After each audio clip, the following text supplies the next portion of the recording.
السلام عليكم ورحمة الله وبركاته. طلبة الصف الأول الإعدادي إن شاء الله مكملين مع بعض الدرس الثالث، وده آخر درس في الوحدة الأولى معنا.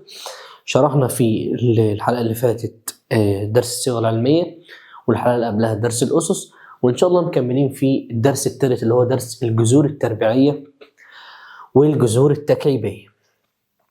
إيه حكاية بقى الجذور التربيعية والجذور التكعيبية؟ بصوا بقى يا ولاد، زي ما أنتم عارفين الرياضة عبارة عن عمليات، أي عملية بيكون ليها عكسها. يعني مثلا عملية الجمع عكسها عملية الطرح، عملية الضرب عكسها عملية القسمة. فالجذور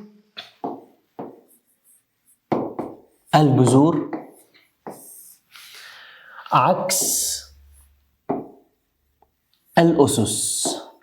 عارف درس الأسس اللي احنا شرحناه في أول درس خالص في الوحدة، لما كنت أجي أقول لك قول لي بقى يلا يا باشمهندس 3 أس 2 بكام، فأنت تقول لي ب9. النهارده بقى الجذور عكس الأسس. خلي بالك عشان خاطر المعلومة دي مهمة. الأسس والجذور مش بيحبوا بعض، يعني عيلة الأسس عكس عيلة الجذور، الاتنين عكس بعض، عشان هنحتاج الكلام ده في المعادلات دلوقتي. طيب يعني ايه برضه يا مستر؟ يعني انا لو جيت قلت لك انا عايز الجذر التربيعي للعدد 9، كأني بسألك وبقول لك قول لي يا ريس ايه العدد اللي لو ضربته في نفسه يديك 9؟ فانت تقول لي والله يا مستر الإجابة 3. انا عايز، طبعا انا اجابتي هنا ناقصة، هي مش 3 بس، ولكن لما اخش في الدرس هعرفك الجذر التربيعي للعدد 4. كأني بقول لك يا ريس ايه العدد اللي لو ضربته في نفسه يديك 4؟ فانت تقول لي يا مستر 2 في 2 ب4. صح. يبقى الجذر التربيعي او الجذور عامة عكس الأسس. حلو الكلام؟ حلو. الجذر بقى التربيعي يا باشا بنرمز له في الرياضيات، مش هنقعد بقى نكتب، لا الرياضة بتحب الرموز، بنرمز له في الرياضيات بهذا الرمز.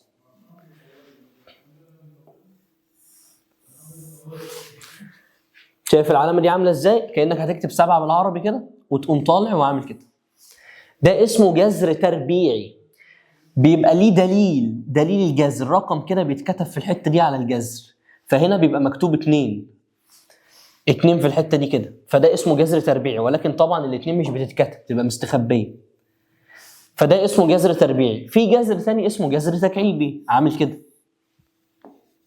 دليل الجذر بتاعه 3. في جذر رباعي مش علينا، عامل كده، وانت طالع بقى يبقى الجذر بيبقى ليه دليل، رقم مكتوب هنا كده. احنا علينا الجذور التربيعية والتكعيبية، يعني علينا الجذر اللي عامل كده اهو والجذر اللي عامل كده. ايه معنى الجذر التربيعي؟ يعني لما اعمل لك دي واكتب لك تحتيها 9، ايه معناها بالبلدي؟ كأني بقول لك ايه الرقم اللي لو ضربته في نفسه يديك 9؟ ايه الرقم اللي لو ضربته في نفسه يديك اللي تحت الجذر 9؟ فانت تقول لي يا مستر 3. اقول لك برافو عليك، جذر 9 3. طيب جذر 16 يعني ايه الرقم اللي لو ضربته في نفسه يديك 16؟ فانت تقول لي 4. جذر 1 ايه الرقم اللي لو ضربته في نفسه يديك 1؟ فانت تقول لي الإجابة 1.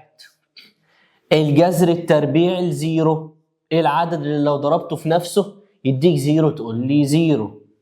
الجذر التربيعي 81 ايه العدد اللي لو ضربته في نفسه يديك 81؟ فانت تقول لي 9. اوكي حلو الكلام. يبقى كده يا معلم عرفتك يعني ايه جذر تربيعي، عملية عكسية للأسس. طب الجذر التكعيبي بقى، الجذر التكعيبي معناه ايه العدد اللي لو اتضرب في نفسه 3 مرات.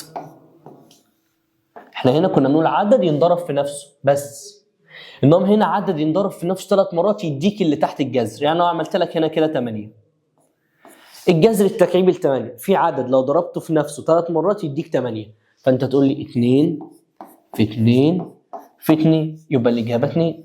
الجذر التكعيبي ل 8 2، لان 2 في 2 في 2 تديني 8. طب الجذر التكعيبي ل 27، يلا فكر في عدد لو ضربته في نفسه 3 مرات يديك 27. 3 في 3 في 3، 3 في 3 ب 9، 9 في 3 ب 27 يبقى الإجابة 3. الجذر التكعيبي ل 64، في عدد لو ضربته في نفسه 3 مرات يديك 64. كم في كم في كم؟ 4. الآلة الحاسبة يا باشا زرار الجذر عليها أهو، الآلة الحاسبة زرار الجذر عليها أهو، دي علامة الجذر التربيعي أهي، تلاقيها جنب الكسر، جنبه كده في علامة جذر، لو ضغطت ده كده جذر تربيعي. عايز تكتب 16 يقول لك جذر 16 4. طب لو أنا عايز أعمل جذر تكعيبي بعمله إزاي؟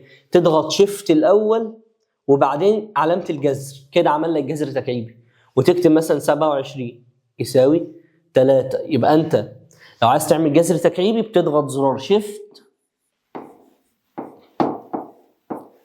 وبعدين تضغط زرار الجذر، كده يعمل لك جذر تكعيبي على طول زي ما انا ما وريتك اهو. شيفت جذر عمل لي جذر تكعيبي 64 يقول لي 4. طيب ماشي جميل. تعالى بقى نرجع كده لصفحة الدرس نشوف الرغي اللي في الكتاب بيقول لي ايه. أكمل ما يأتي.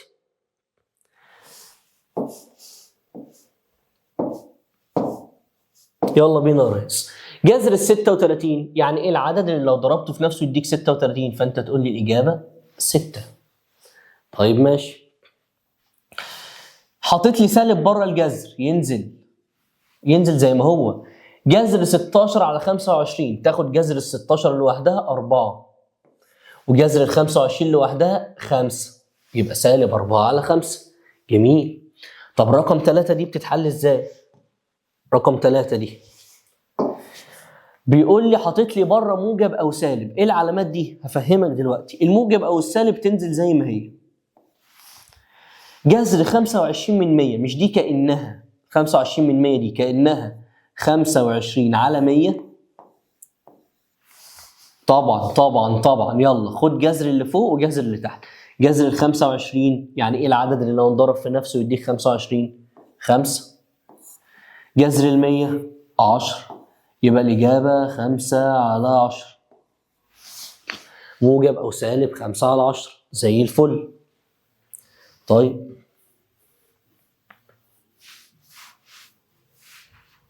نكمل. بيقول لي الجذران التربيعيان للعدد 49 هما وهما. يعني ايه بقى يا مستر الجذرين التربيعيين للعدد 49؟ بص يا ولدي، عايز اصحصح دماغك لحاجه. لو انا جيت قلت لك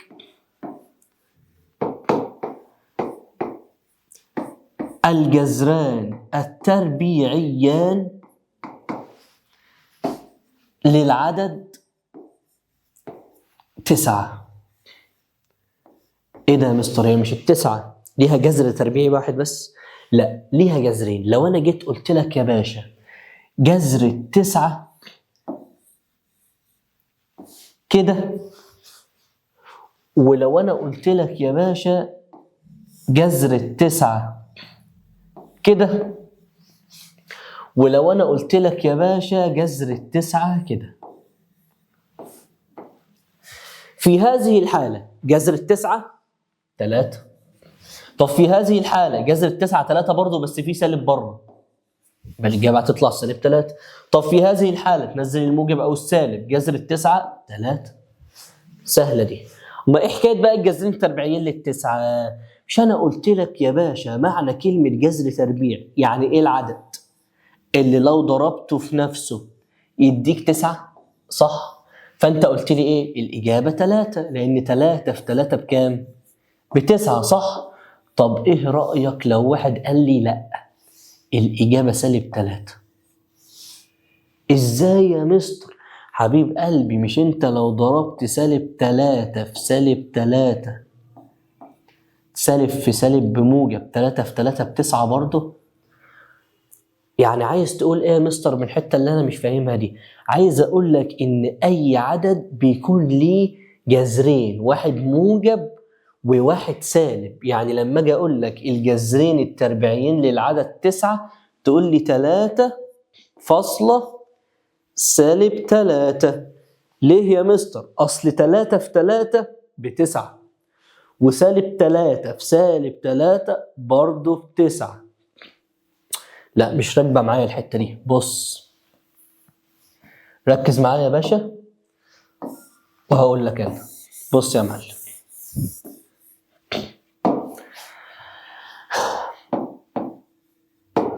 الجذران التربيعيان ل 16.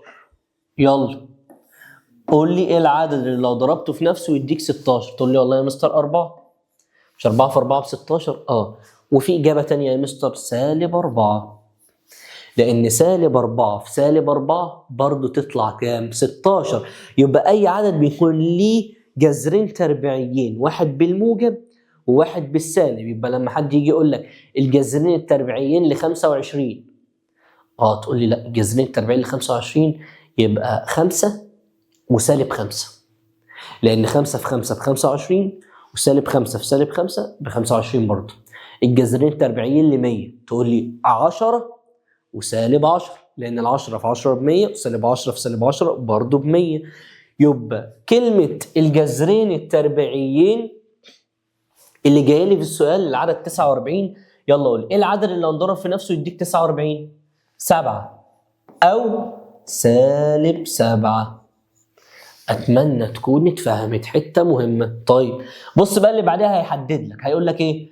الجذر التربيعي الموجب. يعني ما تكتبليش السالب. يلا هات لي الجذر بتاع دي. جذر 9 3، جذر 64 8.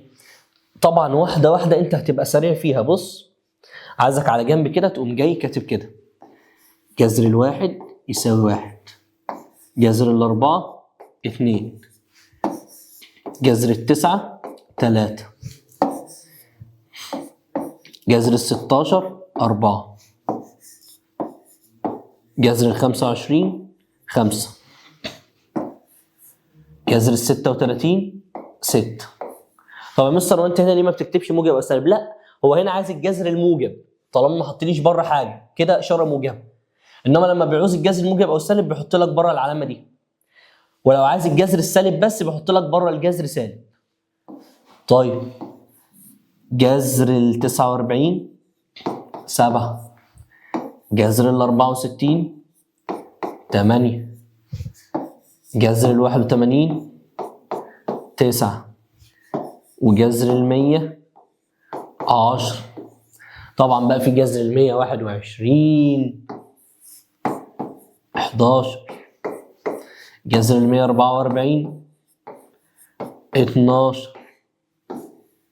جذر 169 13، جذر 196 14. انا كفايه عندي تحفظ لحد 10 لان دول اللي بيتكرروا، عايزك سريع فيهم.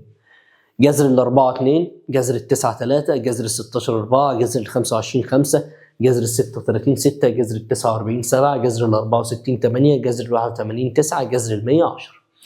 دول اكتر حاجه بتتكرر، لذلك تلاقيني انا بحل بسرعه وانا بحل كده.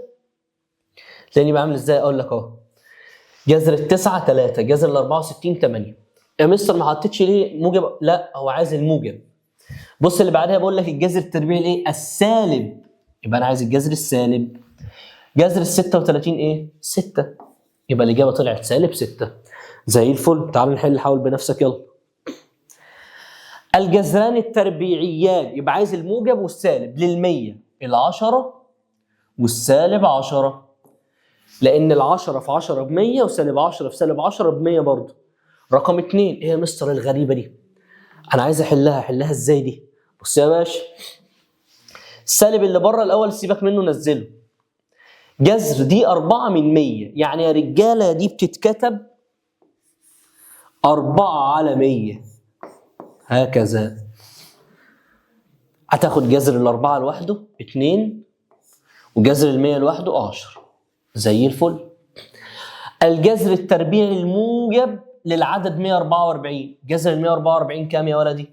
12. روح على الآلة الحاسبة. جذر 144 يساوي، طلعت 12. زي الفل. ها، موجب أو سالب، يبقى تنزل موجب أو سالب. جذر 9 على 49، جذر التسعة كام؟ احفظ بقى 3. جذر ال 49 كام؟ كام في كام ب 49؟ 7. زي الفل. طب بقى سؤال بقى يا مستر، هو أنا لما باجي أجيب جذور ما بجيبش جذور غير لأرقام بس؟ يعني لازم تقول لي جذر 16، جذر 100، جذر 81، مفيش جذر لحروف فيه. ازاي يا مستر فيه؟ ما هو بص يا ولدي، هو انا دلوقتي لو جيت قلت لك اضرب لي A في A من الدرس الاولاني، في حالة الضرب كنا بنعمل ايه؟ مش بنجمع الاسس؟ الاي دي اس كام؟ اس 1، والاي دي اس كام؟ اس 1، صح؟ يبقى نثبت الاساس اللي هو ايه ونجمع الاس، 1 زائد 1 2، تطلع ايه اس 2. فلو انا جيت قلت لك الجذر التربيعي لايه اس 2، كاني بسالك ايه الحاجه اللي لو ضربتها في نفسها تديك ايه اس 2، فانت تقول لي الاجابه ايه، لان ايه في ايه بيديني ايه اس 2. صح. طب لو جيت قلت لك جذر ايه اس 4، كاني بسالك بقول لك ايه الحاجه اللي لو ضربتها في نفسها تديك ايه اس 4، فانت تقول لي والله الاجابه ايه اس 2، لان انت لو ضربت ايه اس 2 في ايه اس 2 هتديك ايه؟ ايه اس 4. مش احنا بنجمع الاسس 2 و2 4، يبقى جذر الايه اس 4 يديك ايه اس 2. من الاخر بناخد نص الاس، نقسم الاس على 2 يعني. فلو جيت قلت لك جذر ايه اس 6، هتطلع اقسم الاس على 2، 6 على 2 فيها 3، تطلع ايه اس 3. طب جذر اكس اس 20، تطلع اكس اس، اقسم الاس على 2، 20 على 2 فيها 10. طيب اكس اس 50، تطلع اكس اس 25، اقسم الاس على 2 دايما. اتفهمت دي يا رجاله؟ حلو الكلام. ولكن في بس حاله خاصه للجذر التربيعي. الجذر التربيعي لاكس اس 2 او الجذر التربيعي لايه اس 2 اللي احنا لسه عاملينها دي، بتعمل ايه حضرتك؟ بتحط الحرف في قيمه مطلقه. تحط الحرف في قيمه مطلقه، يبقى الجذر بتاع الاكس اس 2 يطلع القيمه المطلقه لاكس، الجذر بتاع الاي اس 2 يطلع القيمه المطلقه لايه. حلو الكلام يا باشا؟ حلو الكلام يا باشا. طب لو انا عايز جذر تكعيبي، جذر تكعيبي لاكس اس 9، هنا بقى بنقسم الاس على 3 مش على 2، لان ده جذر تكعيبي، فبنقسم الاس على 3، تبقى اكس اس، نقسم ال9 على 3، اكس اس 3، وهيبان معانا مع الحل. تعال بينا يلا نحل يا باشا.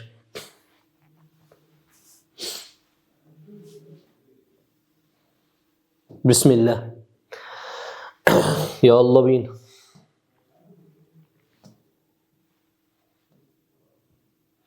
اوجد قيمة كل مما يأتي في أبسط صورة. السؤال الأول، موجب وسالب 2 و7 على 9. ده أعملها إزاي دي يا مستر إن شاء الله؟ يا ريس لازم الأول ترفع الكسر بتاعك. أرفع الكسر ده إزاي؟ من الابتدائي، إيده في رجله زائد راسه. 2 في 9 ب 18، 18 زائد 7 25 فوق على 9. تعرفش ترفع الكسر ولا ايه؟ بتضرب ايده اللي هي الاثنين في التسعة ب 18 وتجمع عليهم البسط. 18 زائد 7 يديك 25، فتكتب 25 فوق و9 تحت، وادي الجذر بتاعك. يبقى احنا عملنا ايه؟ رفعنا الكسر بس. حتى انت لو رحت على الحاسبه كتبت 2 و7 على 9 يطلع لك 25 على 9. ماشي، وادي الموجب او السالب. يبقى الاجابه هتطلع الموجب او السالب ينزلوا.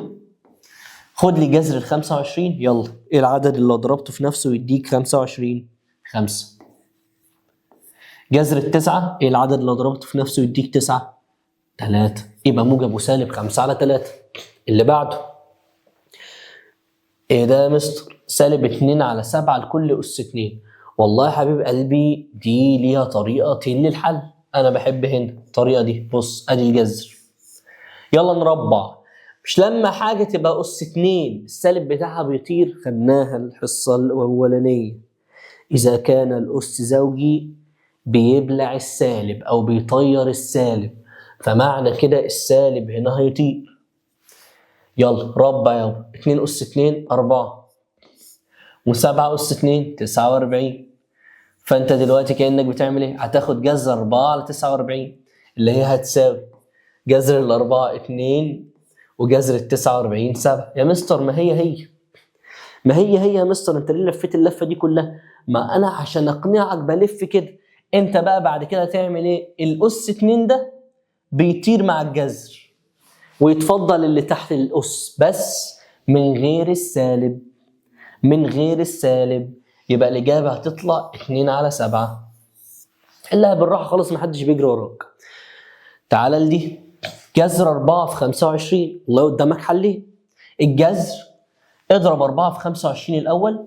عود نفسك تعمل العملية اللي تحت الجذر الأول. لو في ضرب اعمله، في زائد اعمله، في ناقص اعمله، في اسم اعملها، وبعدين خد الجذر. مع العلم ان الجذر ممكن تاخد جذر الاربعه لوحده وجذر ال 25 لوحده تضربهم في بعض. يعني ممكن تقول جذر الاربعه 2 في جذر ال 25 5، 2 في 5 ب 10 عادي خالص. او ممكن تقوم جاي ضارب الاول 4 في 25. 4 في 25 بكام؟ ب 100. وجذر ال 100 كام؟ ايه العدد اللي لو ضربته في نفسه يديك 110 برضه. ولكن انا ليه بقول لك نعمل العمليه اللي تحت الجذر الاول؟ لان الزائد والناقص ما بينفعش فيه التوزيع. ما ينفعش تاخد جذر ده لوحده وجذر ده لوحده. مش فاهم؟ تعال نبص هنا وهفهمك. جذر 16 زائد 9 لازم الاول اجمع الاول. جذر 16 زائد 9 25. جذر ال 25 كام؟ 5. هل ينفع واحد يحلها كده يقول لي يا مستر جذر ال 16 4 زائد جذر ال 9 3، 4 زائد 3 7؟ غلط، بطيخة على طول. اللي يعمل كده بطيخة. لازم الأول نعمل العملية اللي تحت الجذر وبعدين ناخد الجذر. أوكي، يلا يا مستر نشوف رقم 5 دي شكلها صعب. ولا صعب ولا حاجة. بص يا معلم. جذر التسعة 3. جذر الإكس أس 4 قلت لك اعمل إيه؟ اقسم الأس على 2 يبقى إكس أس 2 على جذر ال 100 10. جذر الواي أس 20 واي أس 10. خلصت المسألة. بس طب تعالى الرقم 6. تعالى الرقم 6 يا ريس. جذر ال 36 6. خلي بالك جذر ال A أس 6 A أس 3 ولكن نحطها في قيمة مطلقة. اوكي. جذر ال 49 7. خلصت المسألة زي الفل. بيقول لك لاحظ أن عند وجود عملية جمع أو طرح تحت الجذر نعمل العملية الأول وبعدين ناخد الجذر زي ما أنا حليت لك دي كده بالظبط.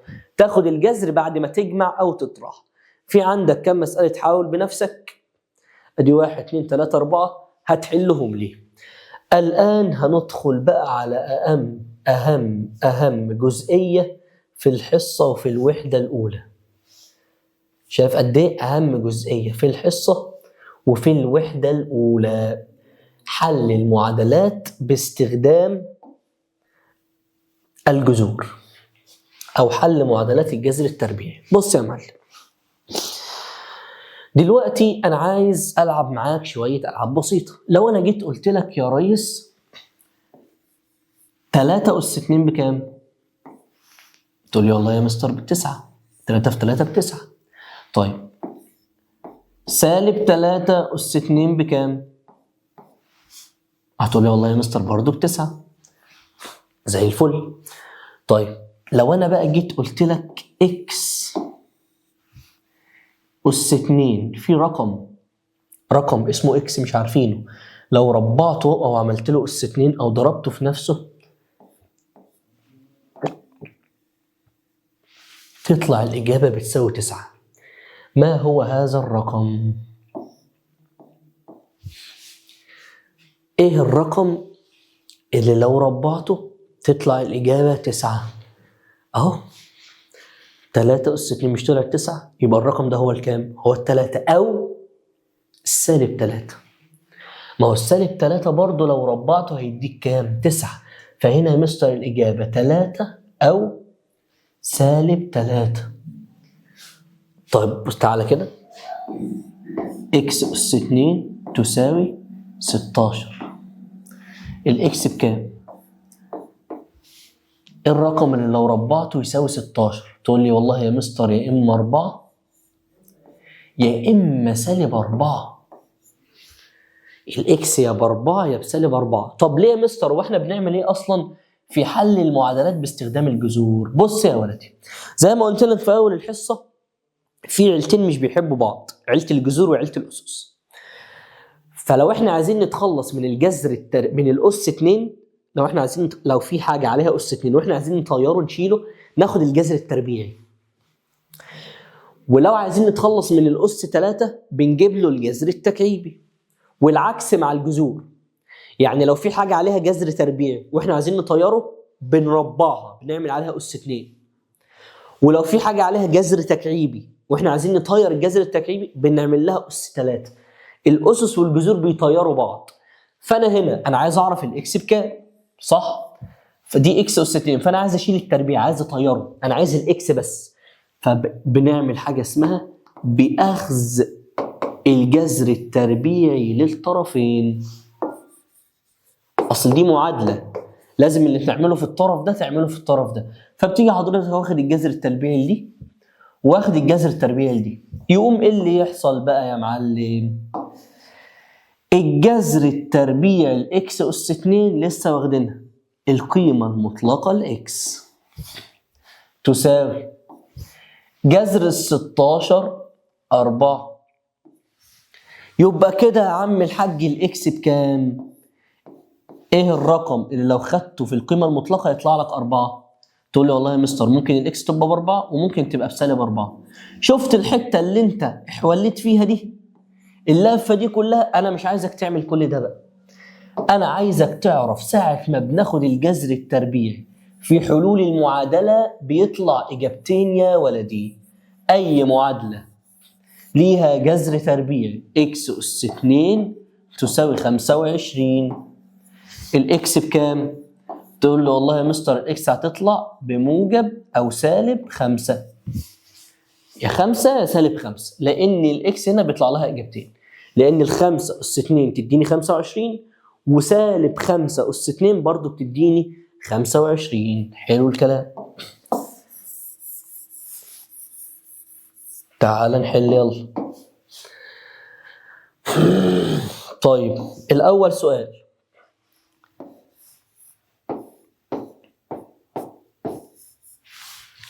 جذر الكام يطلع ب2؟ ايه العدد اللي لو خدت الجذر بتاعه يطلع 2؟ تقول لي يا مستر والله لو انت يعني مش مفتح زينا كده الاكس انت عارف ان هي تكون ب4 لان جذر الاربعه 2. هتعمل ايه بقى؟ بص يا معلم، ساعه ما تلاقي المجهول تحت الجذر، المجهول تحت الجذر والعدد ده عايز يخش تحت الجذر ربعه. مش ده جذر تربيعي؟ ربعه يعني اضربه في نفسه. 2 في 2 ب4 يبقى الاكس ب4. مش فاهم؟ بص، جذر الاكس تساوي 5. لو انت مفتح وتعرف تجيبها على طول، ايه العدد اللي جذره 5؟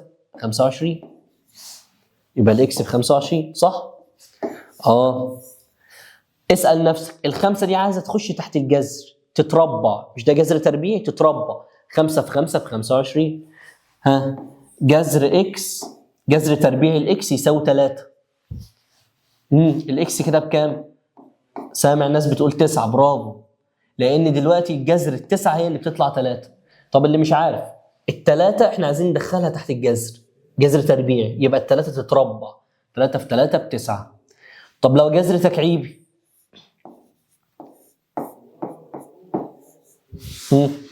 ايه الرقم اللي جذره التكعيبي 2؟ لو انت مش عارف ان هي 8 يعني، احنا عملنا هنا الجذر التكعيبي لل8 2، فالاكس كده هتطلع ب8. اسأل نفسك سؤال، قول لنفسك انا عايز ادخل الاثنين تحت الجذر التكعيبي، يبقى نعملها اس 3، نضربها يعني 2 في 2 في 2 تطلع 8. طيب الجذر التكعيبي اكس يساوي 3، انا عايز ادخل الثلاثة تحت الجذر التكعيبي عشان اعرف الاكس دي بكام، يبقى نكعب الثلاثة، نضرب 3 في 3 في 3 تطلع الاجابة 27. وهكذا بقى يا معلم، لو رقم عايز تدخله تحت الجذر التربيعي تعمله اس 2، جذر التربيعي الاكس يساوي 3، يبقى الاكس هتطلع ب9. لو رقم عايز تدخله تحت الجذر التكعيبي تعمله اس 3. زي الفل. يلا نحل يا ريس. اول معادله عندي يا اولاد هناك اهي، جذر اكس زائد 2 يساوي 4. ماذا افعل يا استاذي؟ تعال ننزل نحلها تحت هنا. جذر اكس زائد 2 يساوي 4. اول حاجه شغل المعادلات عادي بتاع اولى اعدادي، خلي الجذر اكس في طرف لوحده وودي ده بعكس الاشاره، الموجب 2 دي تحدفها الناحيه الثانيه بعكس الاشاره، يبقى جذر الاكس هيساوي 4 ناقص 2. يبقى جذر الاكس هيساوي 4 ناقص 2 كام؟ 2. احنا عايزين مين؟ هو بيقول لك اوجد قيمه اكس، فاحنا عايزين الاكس هتساوي كام؟ لسه مدربك عليها اهو. ايه الرقم اللي جذره ب2؟ نسيت يا مستر مش عارف، خلاص. عايزين ندخل الاثنين تحت الجذر التربيعي، اضربها في نفسها، 2 في 2 ب4، يبقى الاكس ب4. حلو. اللي بعده اكس تربيع زائد 1 يساوي 17. يلا يا مستر خلي الاكس تربيع لوحدها هنا، ودي الواحد بعكس الاشاره، 17 ناقص 1 16. صح، اكس تربيع ب16. احنا عايزين ايه دلوقتي؟ احنا عايزين الاكس، يعني عايزين يا اولاد نتخلص من الاس 2 دي، عايزين نشيل الاثنين نطير، عايزين اكس بس.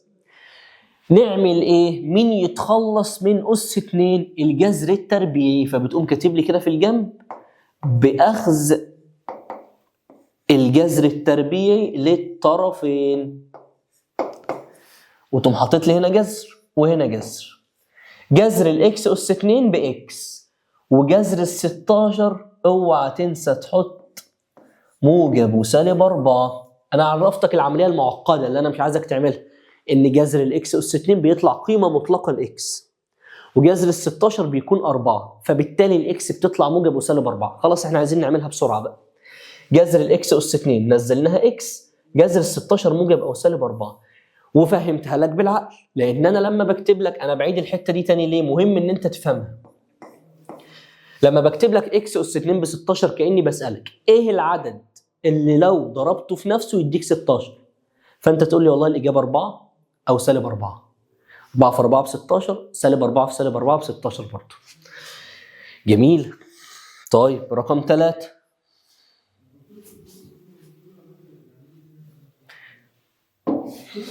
اتنين اكس تربيع ناقص 4 بتساوي 46. ماذا افعل؟ ودي السالب 4 بعكس الاشاره الناحيه دي، يبقى الاثنين اكس اس 2 تستنى في مكانها، تساوي 46 زائد 4 50. في 2 يا مستر الاول عايزين نقسم عليها عشان نطيرها، نقسم على الاثنين، تطلع ان الاكس اس 2 بتساوي 50 على الاثنين 25. ستوب بقى، ستوب بقى يا مستر بقى، انا هعرف احلها لوحدي. انا عايز اتخلص من الاس 2، عايز اشيل الاس 2 ده، خد الجذر التربيعي للطرفين.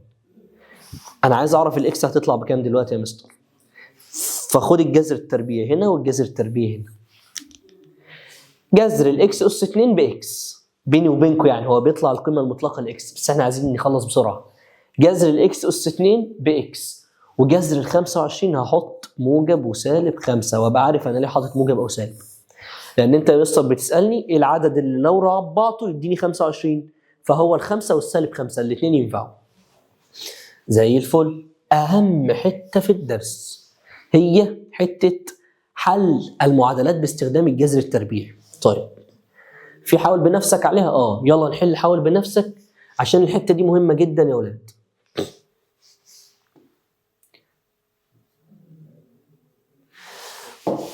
اول سؤال، اوجد قيمه اكس في كل مما ياتي. جذر اكس ناقص 1 يساوي 2. يلا يبقى جذر اكس بيساوي 2 زائد 1، ودي الواحد بعكس الاشاره، 2 زائد 1 3 اهو. يلا فكر بقى، ايه العدد اللي جذره ب3؟ احنا عايزين نعرف الاكس. انت معاك كده جذر الاكس ب3، يبقى الاكس نفسها بكام؟ 9. برافو.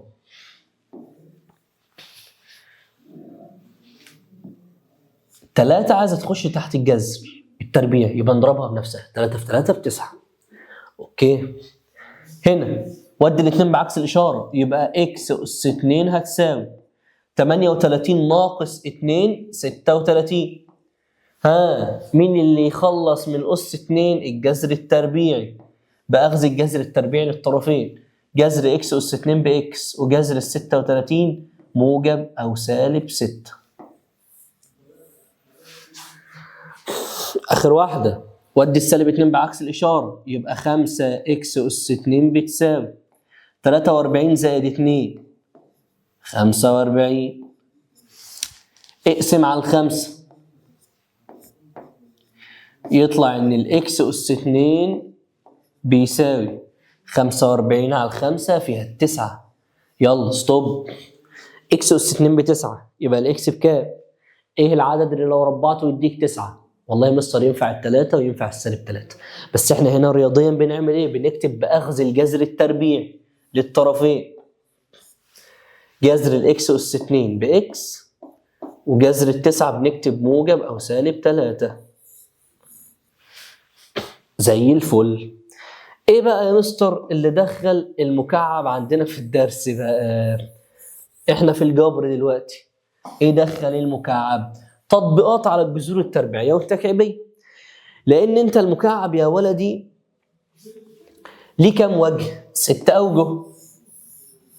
1 2، وادي وجه من الاعلى، وجه من الاسفل، 1 2 3 4 5. بص، شفت الاوضه اللي انت قاعد فيها، الغرفه اللي انت قاعد فيها، عد الاوجه، تلاقي فيها جنب هنا، جنب في اليمين، جنب في الشمال، وجنب في الوش، وجنب ورا، وفيها سقف وفيها ارض. يبقى كام وجه؟ 1 2 3 4 5 6. 6 اوجه الاوضه اللي انت قاعد فيها، سواء كانت مربعه او مستطيله. عد الاوجه بتاعتها بالسقف والارض، هتلاقيهم 6. هي الاوضه تمثل المكعب. المكعب ليه كام قانون؟ بص، ليه مساحه كليه، وليه قانون مساحه جانبيه، وليه قانون الحجم، حجم المكعب. 3 قوانين دول هم اللي علينا هنحفظهم.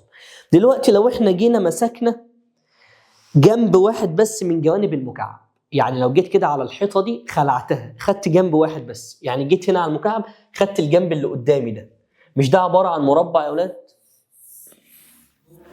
صح ولا لا؟ مش الجنب اللي في الوش ده عباره عن مربع؟ مساحته ايه؟ لو طول ضلعه اس، المربع طول ضلعه اس، عارفين مساحه المربع ولا لا؟ مساحه المربع يا مستر طول الضلع في نفسه، يعني اس في اس تطلع اس اس 2. يعني مساحه الجنب الواحد من المكعب بتتجاب بالقانون ده، اس اس 2. فانا عندي بقى لو عايز اجيب المساحه الكليه للمكعب، الجنب الواحد مساحته اس اس 2، يعني الحيطه دي مساحتها اس اس 2، والحيطه دي مساحتها اس اس 2، والحيطه دي مساحتها اس اس 2. بنضرب طول الضلع في نفسه لان هما مربعات، فلو عايز اجيب مساحه دي اس في اس، اس اس 2. اس اس 2، السقف اس اس 2، الارض اس اس 2. يبقى لو عايز تجيب المساحه الكليه معاك كام اس اس 2؟ 6. 1 2 3 4 5 6. فقانون المساحه الكليه 6 في اس اس 2. كانك بتجيب مساحه الجنب الواحد وتضربه في 6. دي اسمها المساحه الكليه. امال المساحه الجانبيه يا مستر؟ المساحه الجانبيه يعني عايزين مساحه الجوانب بس، بتشيل السقف وبتشيل الارض. عايزين مساحه الجنب ده والجنب ده والجنب ده والجنب ده، دي اسمها مساحه جانبيه من غير السقف ومن غير الارض. طب ما يا مستر ده اس اس 2 وده اس اس 2 وده اس اس 2 وده اس اس 2، يبقى المساحه الجانبيه 4 اس اس 2. انا دلوقتي بفهمك قوانين المكعب جت ازاي. انما الحجم بقى القانون بتاعه اس اس 3.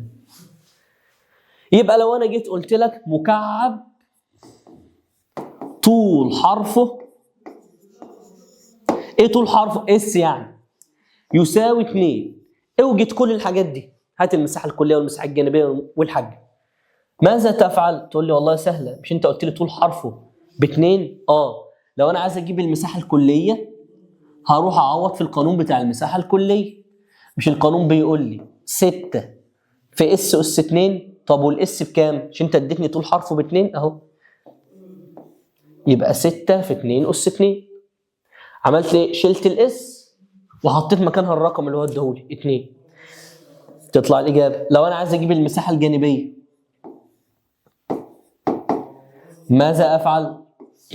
اروح في قانون المساحه الجانبيه 4 اس اس 2، وانا اديتك الاس ب2، يبقى 4 في 2 اس 2. طب لو انا عايز الحجم، لا الحجم قانون اس اس 3، يعني طول حرفه ده اللي هو ب2 اعمله اس 3. اس اس 3 يعني هيساوي 2 اس 3، يطلع لك الحجم. دي قوانين المربع، 3 قوانين.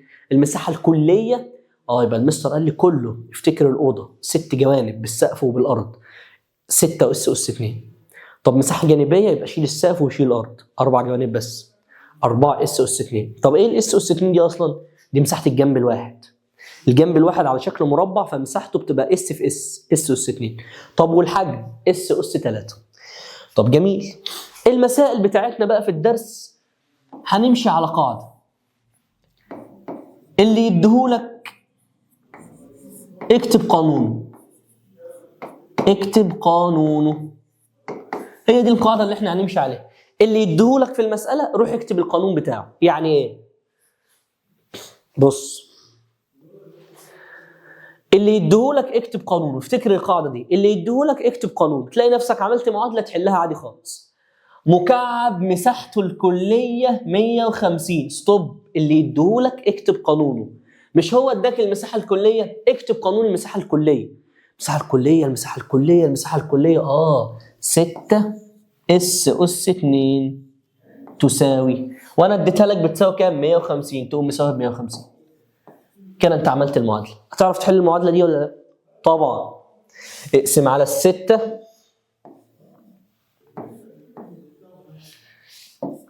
يطلع ان الاس اس 2 بتساوي، تقسم بقى يا استاذي 150 على ال6 يطلع فيها ال 25. على آلتك الحاسبه كده 150 على ال6 يطلع فيها ال 25. اس اس 2 بتساوي 25. تعرف تجيب الاس؟ يا مستر ايه الرقم اللي لو ربعته يديني 25؟ تقول لي خد الجذر هنا وهنا زي ما كنا بنحل من شويه. جذر ال 25 واحد بقى يقول لي ايه؟ موجب وسالب 5. ما يا مستر انت عمال تقول لي من ساعتها اوعى تنسى الموجب او السالب، صح، ولكن عايزك تبقى فاهم رياضه. هو ايه الاس اللي انت بتجيبها دي؟ الاس اللي احنا بنجيبها دي طول حرف المكعب. الاس طول الضلع بتاع المكعب، فما فيش طول ضلع بيطلع بالسالب يا ولاد. فهي الإجابة على طول هتطلع 5 فقط. يا دي أم الحيرة دي يا مستر، أنت هتحيرنا. مرة تقول لي اكتب موجب أو سالب. بص، لما كنا بنجيب إكس أس 2 بتساوي 25، دي بنكتب فيها موجب أو سالب، لأن الإكس ده مجهول مش بيمثل طول ولا بيمثل حاجة. الإكس هنا كانت بتطلع موجب أو سالب 5. إنما إس أس 2 تساوي 25. هي الإس دي تمثل إيه؟ طول. والطول ما بيطلعش بالسالب، لازم يطلع بالموجب. عمرك شفت حد طوله -2 أو -3؟ مفيش الكلام ده. فالاس هنا هتطلع ب5 بس من غير السالب 5. يبقى انا جبت الاس يا مستر، الحمد لله رب العالمين. ده طول حرف المكعب. هو كان عايز ايه؟ بيقول لي احسب حجمه يا مستر. هو الحجم ده كان ايه قانونه؟ ارجع للسبوره اللي فاتت، قانونه كان اس اس 3. يعني الخمسه اللي احنا جبناها دي هنعمل لها 5 اس 3 هتساوي 125 سنتيمتر مكعب. هذا هو حجم المكعب. وتعال نحل مسألة حاول بنفسك.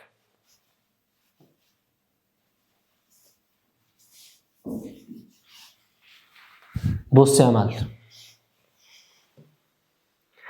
مكعب مساحته الجانبية 576 سنتيمتر مربع، احسب حجمه. اللي يديهولك اكتب قانونه. هو دي القاعدة اللي احنا ماشيين عليها في المسائل دي. هو اداني هنا المساحة الجانبية، نكتب قانونها. يبقى 4 اس اس 2 هتساوي 576.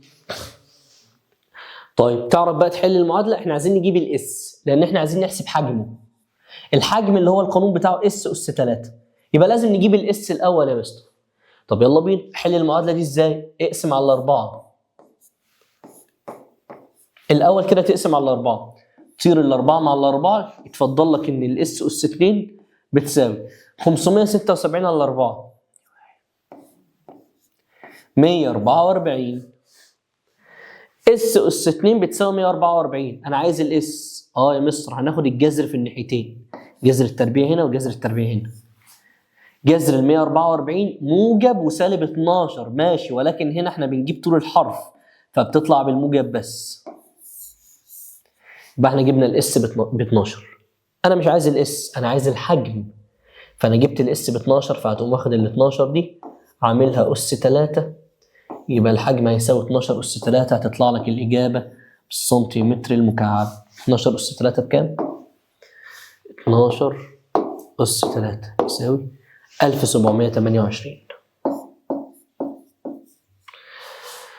زي الفل زي الفل. هنخش على الجذر التكعيبي، ولكن ان شاء الله الجذر التكعيبي ناخده في الحصه القادمه. تعال نحل شويه على الجذور التربيعيه، خلينا نفصلهم عن بعض بحيث ما نتلخبطش. يلا بينا شويه حلول بسرعه على الجذور التربيعيه كده.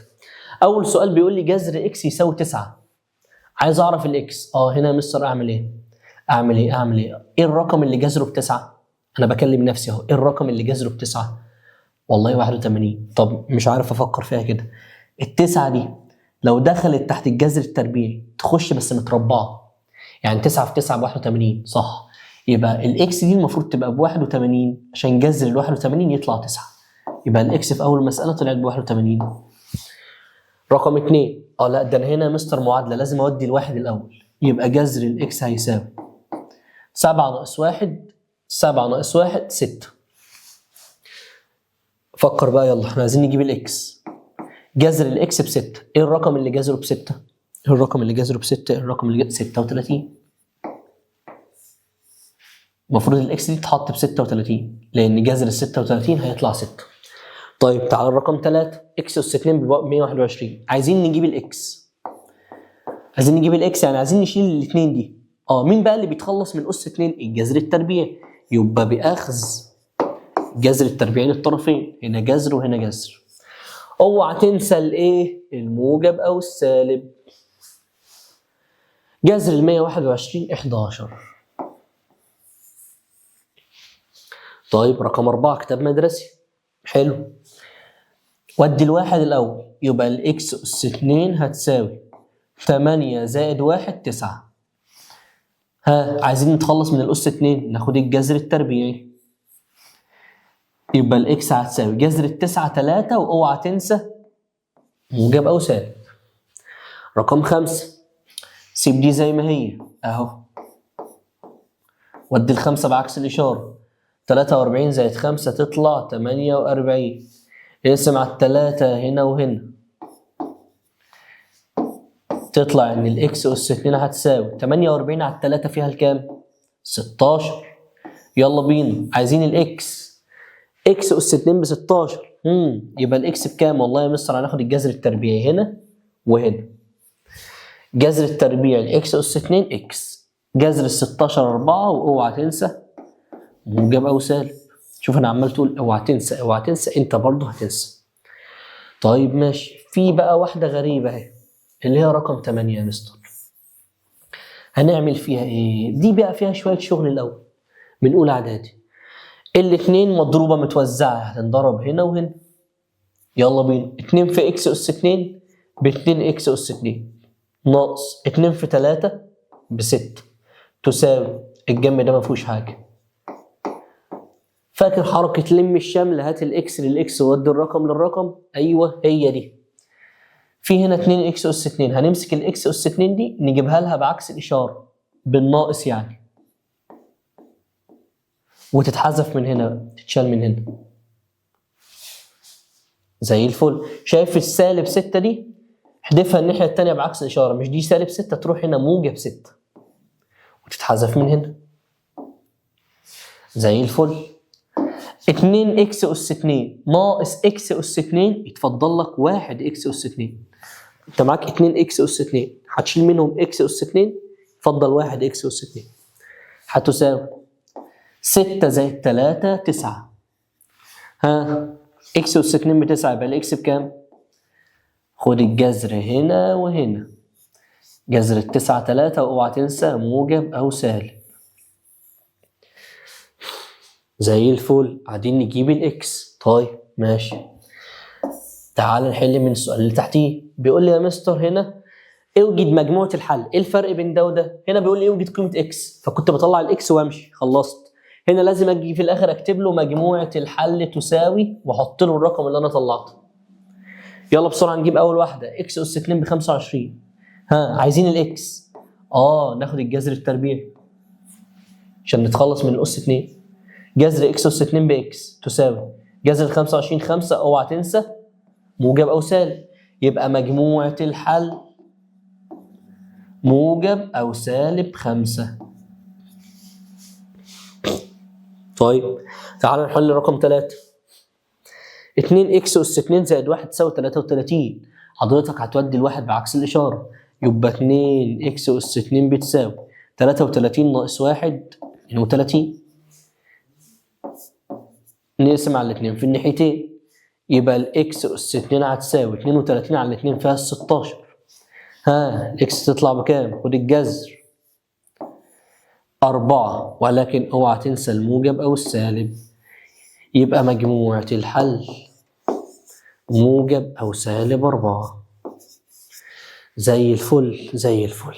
كده خلصنا يا ريس الجذور التربيعية بسلام وأمان. الحصة اللي جاية إن شاء الله نكمل في الجذور التكعيبية، وأراكم على خير إن شاء الله. بالتوفيق.